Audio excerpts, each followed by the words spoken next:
A quick overview of the fact that obviously society is permeated by a range of forces that both encourage and discourage foresight.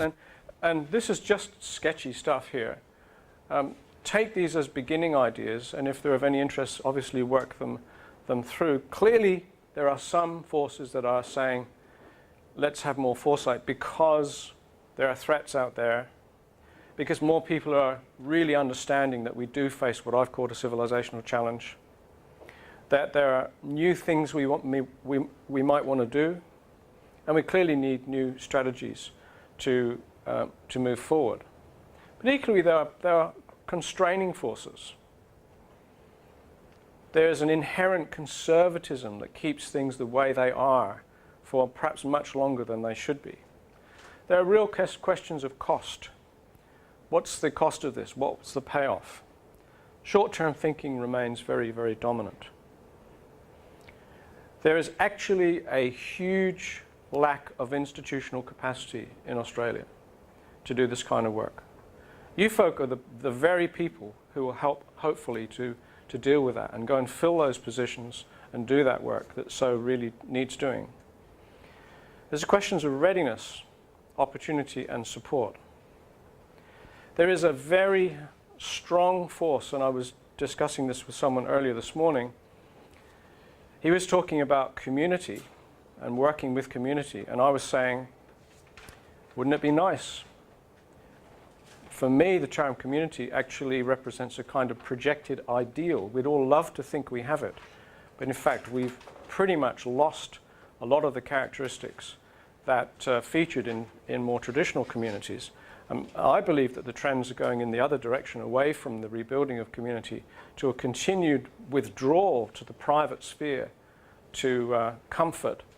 And the term cocooning has been created to describe that very process. I see what someone called the unreality industry just growing and burgeoning all around us.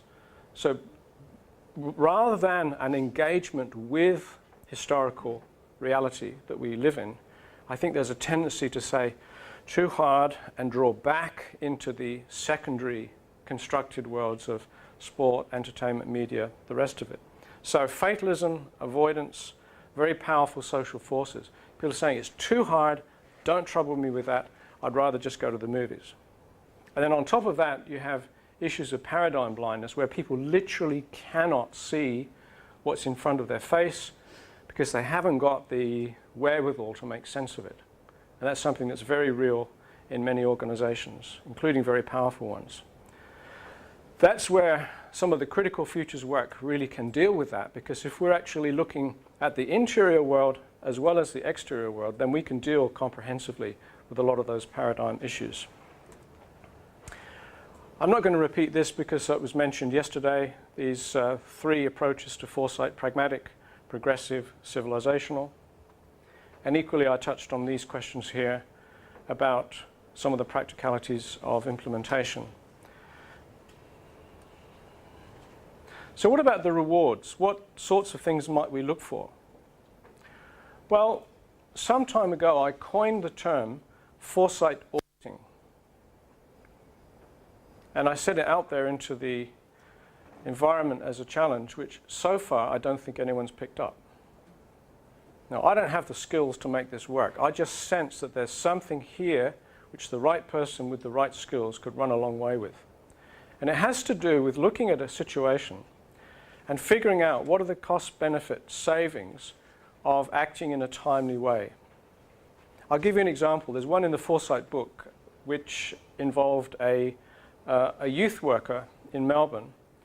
And this guy was a very talented person with a strong religious conviction.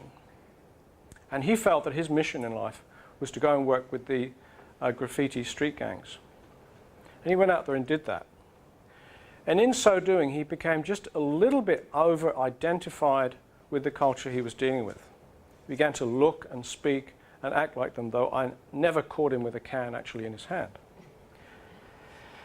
If you look at the work that he did, he was actually getting to know kids, finding out what their issues were, and directing them away from those offending behaviours which cost squillions to clean up.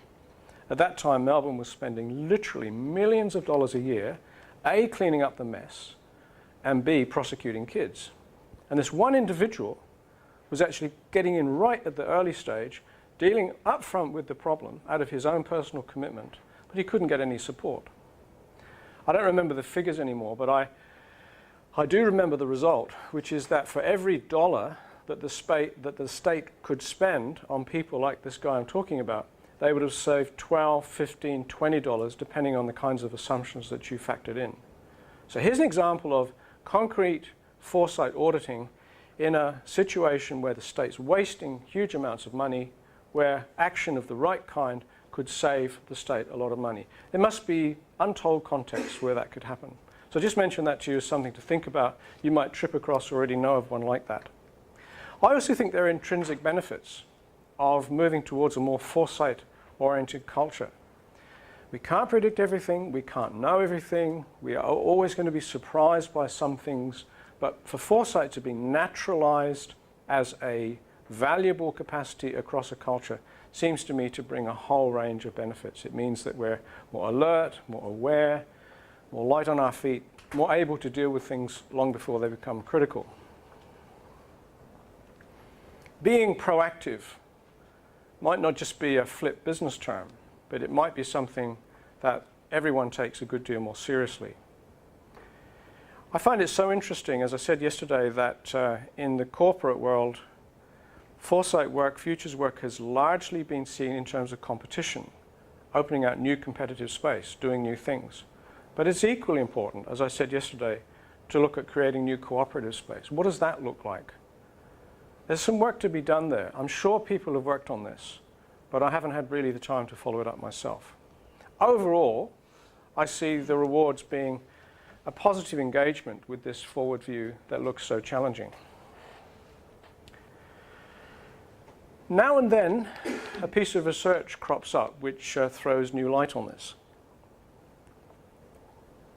A piece was done in 1997, and they looked at what they call 7, 8, 9, I forget now, several best-in-kind foresight programs.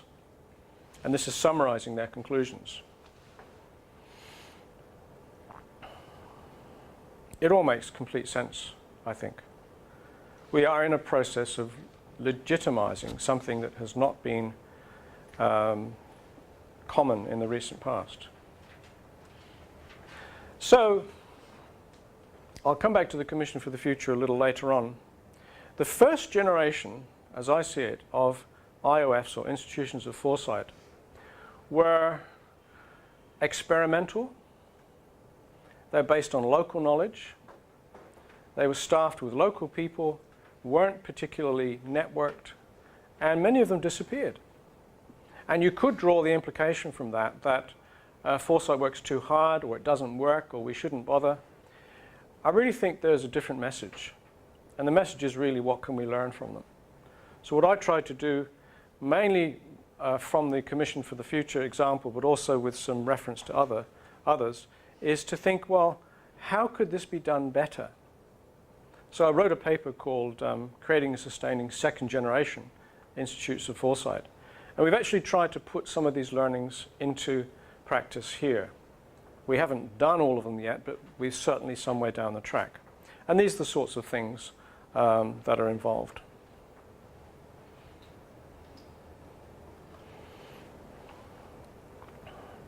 I'll just comment on the last one, international collaborative research.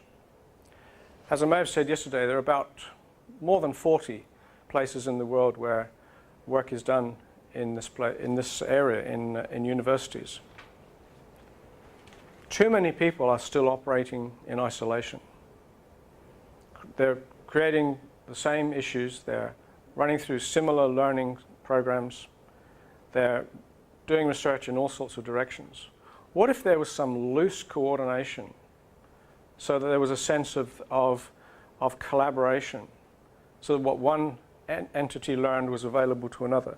To some extent that happens already through the journals but the research programs themselves are just not coordinated at this point in time. I think it would be very useful not to do this in a heavy top-down way, but to really try and get cooperation of a level that would actually mean that we could support each other's research